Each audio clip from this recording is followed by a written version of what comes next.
Hi Amanda, how you doing? So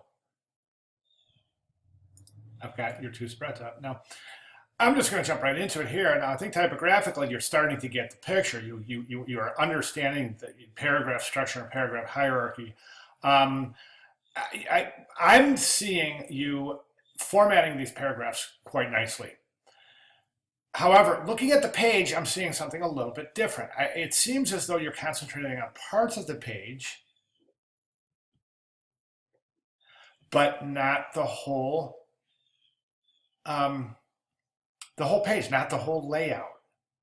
Okay, so each of these paragraphs is set pretty nicely. However, it seems as though you're really trying entirely too hard to try to make this whole thing fit around this planet. And I get it. I mean, I get the concept. It's kind of fun, but is it working? That's the question you have to ask yourself. What is the first thing the viewer is looking at when they open this page? Well, I think dead center with this big light behind the circle, that's the obvious answer. And second, I think this is your headline. This is the first thing people should look at. Or the image first and then the headline. One of the two definitely first, but one should draw to the other.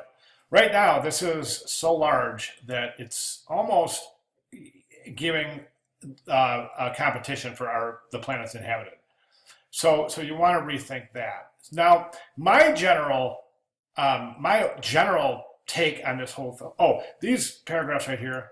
Remember character count: 45 to 65 characters, including spaces and punctuation. So you're pushing 100 on some of these lines here, specifically over here. Okay, oh, my general take I was going to say is on both of your layouts, it seems as though you are trying to force your typographic layout into the image. Okay, and I don't know if that's necessarily the best use of image while learning typography. I mean, I would rather you set your type to a blank page and make sure your type looks awesome. Like, I mean, look at this. I mean, that's just a white background. 3-column grid, 3 images, very basic. Um, um, Justified type, gorgeous page, right? I want you to practice with stuff like this. There's another page here. That's another gorgeous page right there. 2-column grid, good use of image, spanning the columns on one image, and it's just really good use of the grid, okay? So I'm not really seeing a grid here. I'm just seeing you're just really wanting to force the image around, the type around this image.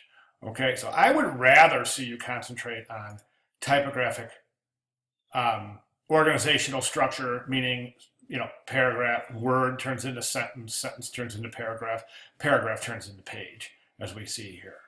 Okay, I think this is a more successful of the two. However, this one is I still get this really heavy feeling that you're trying to use the image to force the type to work. You can clearly see where you're trying to, okay, here's a space here, I better get some type in there. Do you see what I'm saying? I say forget the image, set the type, then the image, you can put the image in.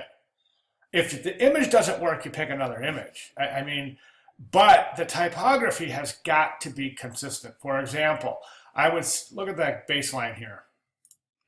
Look at your baselines, all in complete alignment. Look at your baselines, completely aligning. Look at your margins, how crisp and sharply clean they are, okay?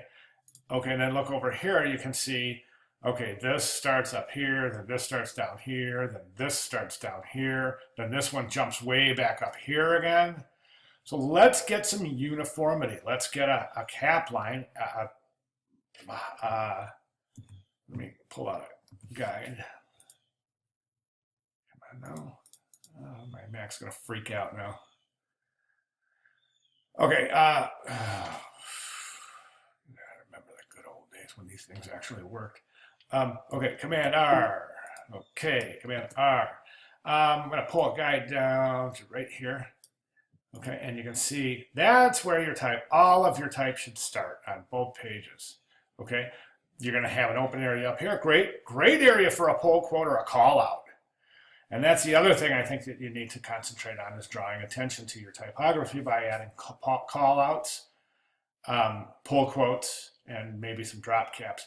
Right now, you're indicating paragraphs by using an indent as well as a space between. You don't have to do both. You can just do one. I think in this case, it would work better to pull that first word to the left margin and use the space between. One tip while setting type in reverse, meaning while setting white type on a dark background, you want to use a serif, sans serif typeface. Okay, and you want to really open up your lettering. This is extremely difficult to read, especially for somebody that has older eyes. Remember, okay, so when you're reversing type, try to concentrate on using a sans serif typeface and really, really open up the kerning. All right, other than that, you're looking good. Good job, thanks.